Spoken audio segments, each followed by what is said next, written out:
Even the Russian flag. Yeah. Oh no, no, no, no. That was way Out of line. Oh, way out of line. Yes. Such persons should face the music, because that was very subversive of them to have done things that were glaringly designed to undermine our sovereignty as a people. But in prosecuting them, please, extreme care should be taken so as not to victimize innocent Nigerians, innocent people who were just exercising their legitimate rights as citizens of the country by going out there. The process should be so glaring, so transparent as to assure the citizenry that nobody is being victimized unjustly. But do the bad acts within that protest deserve to be prosecuted? Yes and yes, they deserve, because that should also serve as a deterrent to others in future. But please, no innocent Nigerian should be victimized on account of that. All right, great. So let's turn to the Tribune quickly, everyone. Nigerian Tribune this morning, as expected, is also loaded. But then we get to bring you the first, the big story first on the front page of the Nigerian Tribune. It says petrol scarcity may worsen nationwide. NNPC admits owing suppliers, says financial strain on company poses threats to sustainability of supply. At least NNPCL on Stock Exchange now at Atiku alleges oil company providing cover for subsidy payment. Subsidy is another element that is fast becoming more like the elephant in the room. FG to invest $800 million in power sector. NACO rewards staff for returning $10,000 found inside aircraft. Minimum wage. Ekiti government constitutes committee to negotiate with labor.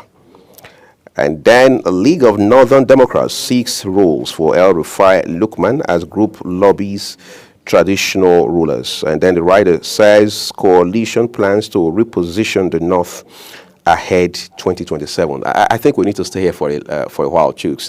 The conversation around 2027, one would have thought is too early, given where the economy in particular is coming from, the last 8 years of former President Muhammadu Buhari. But now all the political parties, particularly the APC and the PDP, are just relentless and doubling down on the narrative associated with 2027. Are we placing the cart before the horse? Our political gladiators don't care about us. They don't care about the economy. They care about how to grab power, retain it, and flaunt it. They don't care about us. That's why we have politicians in this country all over, but we don't have a political class. If we had a political class, at this point, given the very dire times that our economy is facing, what we need is an all-party economic summit that would seek cross-fertilization of ideas with the view to solving our economic problems. But you see, these guys, they don't really care. Whether it's PDP, whether it's APC, they don't really care about us. What matters to them is how to grab power, retain it, and flaunt it. And of course, make the nation further with a view to lining their pockets. I'm not surprised they are talking about 2027 at all, because I've always known that given the quality of politicians that we have today, what matters, what they are interested in is how to lord it over others. They don't have vision. Before the 2023 general elections, did you see any presidential candidate who sat down and you could relate with that person's political views and economic views? In the past, it used to be before you present yourself to the public for the position of president or governor, people would have known where your leaning is politically and economically. How do you say we didn't do that when we heard somebody like the then candidate of the APC, Bola Tinubu, talking about issues around fiscal and monetary policy? You had Peter Obi talking about the need for us to be more production-centric as a country. Then you had Atiku also was pushing his own narrative. What more should they have done beyond those narratives? My brother, leave the fine letters of their manifestos, because that's what they were retailing and regaling us with. I'm talking about before now. Where did they stand?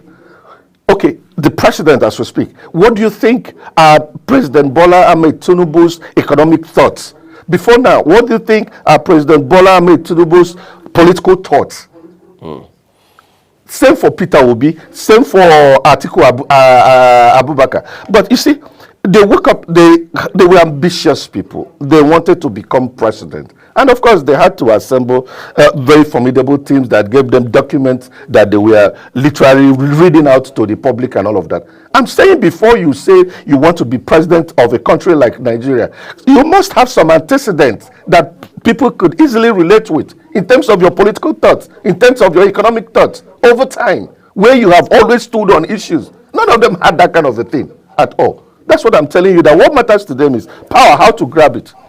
In that case, should we just peg the blame wholesale in front of these candidates as they were in 2023, or should we also apportion a part of it at least to the political parties? Because there's always been this argument about how that in Nigeria, political parties lack, very sadly, ideological basis.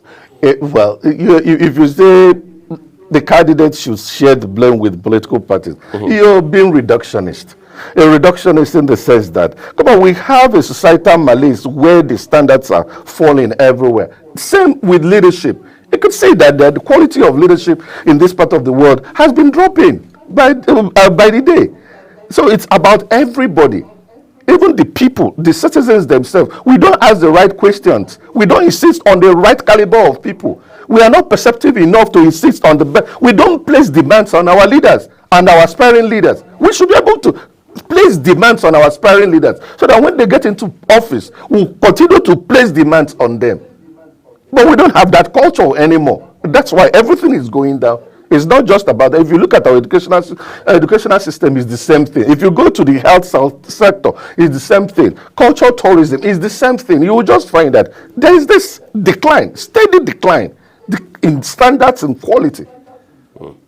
All right, I think that's what we're leaving it with the papers, with the Tribune. But then there's one headline on the Tribune, just bottom right of it. It says how Tinubu government should tackle high food prices hardship, according to Catholic bishops. Now, Catholic bishops have been speaking up quite frankly about several national issues recent times. I do hope that government is guided by some of these thoughts shared by these eminent religious leaders. But then that takes us to our next paper, which is the Vanguard newspaper. Okay, so let's begin with the stories on the front page, of course, just above the nameplate of the Vanguard newspaper for you.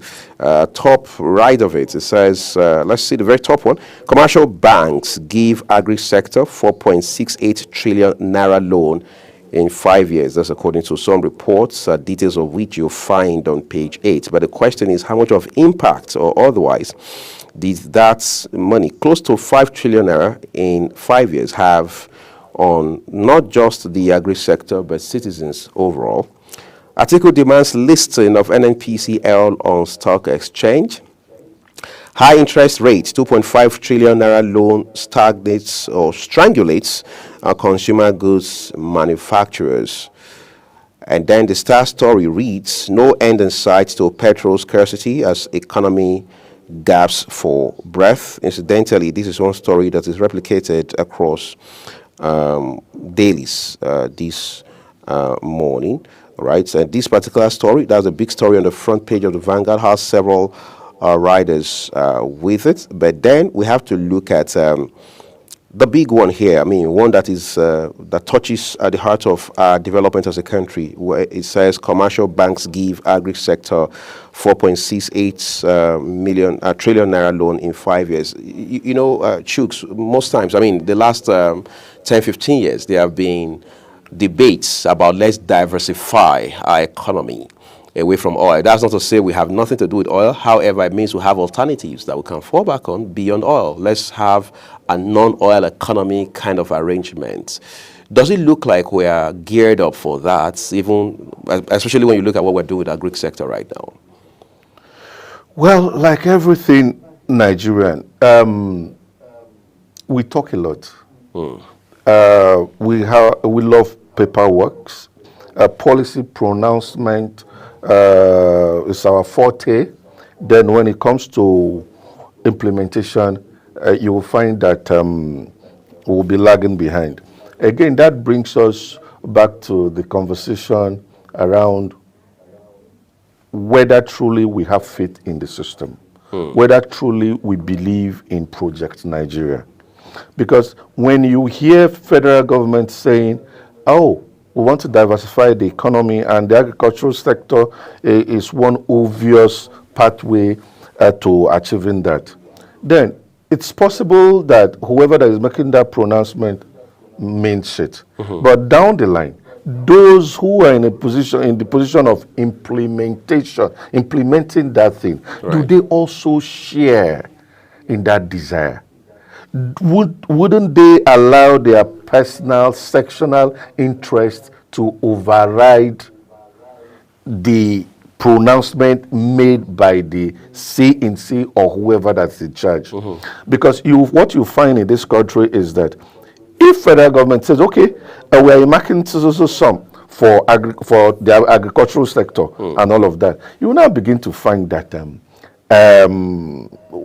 people down the line who were supposed to implement this for the benefit of the country will begin to get the whole thing messy with very primordial considerations that would predispose them to saying, oh, this particular section of the country, this is where I come from. Oh, the president comes from this particular region. Let me favor the president so that I can retain my position or possibly get elevated to a higher position and all of that. By the time the politics of that thing begins to take a toll on that otherwise laudable initiative, you will find that this money earmarked for that project will just go down the drain. What I'm trying to say in effect is that we need elite consensus on how to move Nigeria forward, and we also need the buy-in of the masses. I think there is this gap that we are yet to fill as regards elite consensus and then the buy-in of the masses. Of course, that takes us back to what